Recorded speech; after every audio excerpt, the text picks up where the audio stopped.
talking and then not even giving the other person a chance. Who does that? Who does that?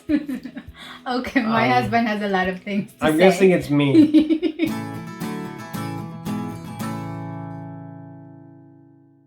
Hey guys, I'm Alex. And it is I. Welcome back to our channel.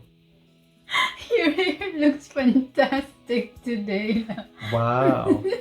Yeah, I was styling my hair for you guys. I was trying my hand at styling my hair. It's weird. It's weird. It's okay. Things I do for you guys. The things you do for them, not for me. And for my wife, especially for my wife.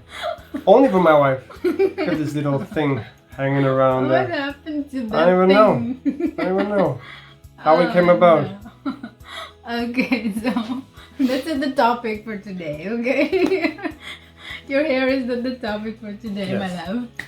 Alright, welcome back to another video, guys. And today we are going to talk about healthy kind of argument.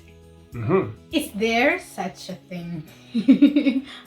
I don't know whether I would say arguing is healthy, but I think there are healthier ways of discussing things. I don't think it's good to argue in general.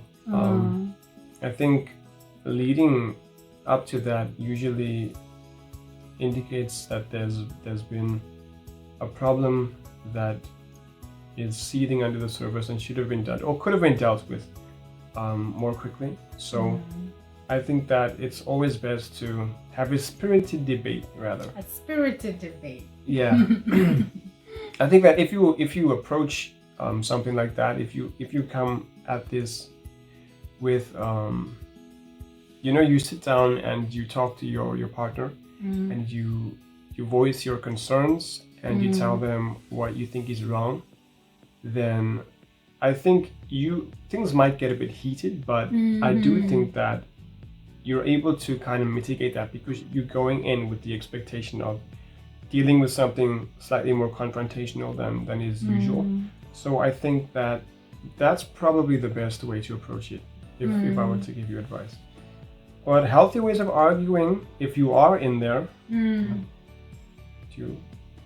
Okay, so you mentioned about spirited argument. Yeah, spirited debate. A spirited debate. So I was thinking like in a debate you allow the other person to talk, right? So you give you say your thing and then you allow them to respond and to say what they want to say as well. So it's not just always you talking about the things that you want to talk about. Like if you do bring it up, obviously you need to just establish things.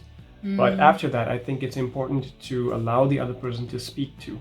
yeah. That's really important because sometimes if you don't do that, they end up feeling like they're not being heard or that their opinion is not valued. So I think that's really important as well. There has to be a chance for the person, your partner to speak, because most of the time a lot of us just want to be talking and then not even giving the other person a chance. Who does that? Who does that? Okay, my husband has a lot of things to say. I'm guessing it's me. So you have a lot of things to say. yeah. I think from my perspective, it's more that you allow the other person to state their case, make their case. Make the case.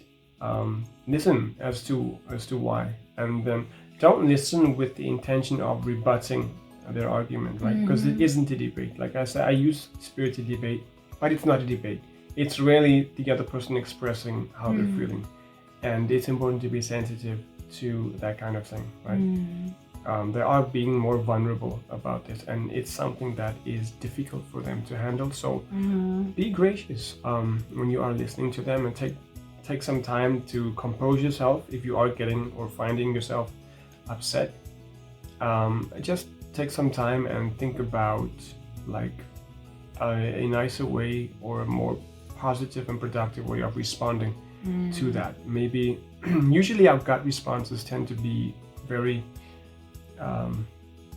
harsh. Mm-hmm. So Very I think it's difficult in the moment, obviously, but like I said, it's good to approach things from a point of, hey, I want to talk about this, rather than allowing things to escalate to that point.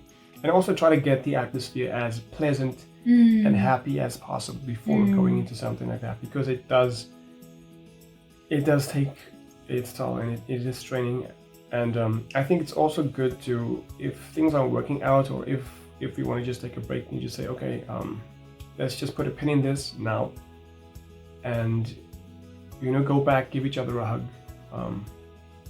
say something encouraging at the end of it as well, so that they know, hey, you're there for them, you want to be there, and you are here to make things better, and they are there to make things better for you too. So I think it's good to end things on a positive note as well. Yeah, that's right. And thing in a positive note. I like that. Thank you, my love. My pleasure. Just to summarize, I think when you do argue, think about it as a debate, not one that you need to win, right? You come there, say what you want to say, allow the other person to speak, and pay attention to what they're saying. Take some time to compose yourself, and then, at the end of it, give them some love, say thank you for being there, for supporting you, for listening to you vent, it's, that kind of appreciation goes a long way. Yes. Thank you for today's video, my love. And thank you guys for watching our video, and we hope that you find it somehow meaningful. And yes, thank you once again for subscribing and supporting us, and we hope that you will continue to support us. Drop a comment down below if you agree with me, if you disagree with me, if you want to tell me what you had for breakfast, if you want to tell me how happy you are that you found the love of your life, if you want to tell me how angry you are, because angry, don't be angry. Well, don't be angry, but we will be here to listen, and you guys can vent. And I really watch, what I really want is for our comment section to be a source of inspiration for those who do come there, so that they can find some community, they can find some people who will help them and support them, and it can be a positive place where people can talk, show their frustrations, vent their feelings, and then find some positivity in there as well. All right, guys. So thank you once again, and we will see you again next time. Bye.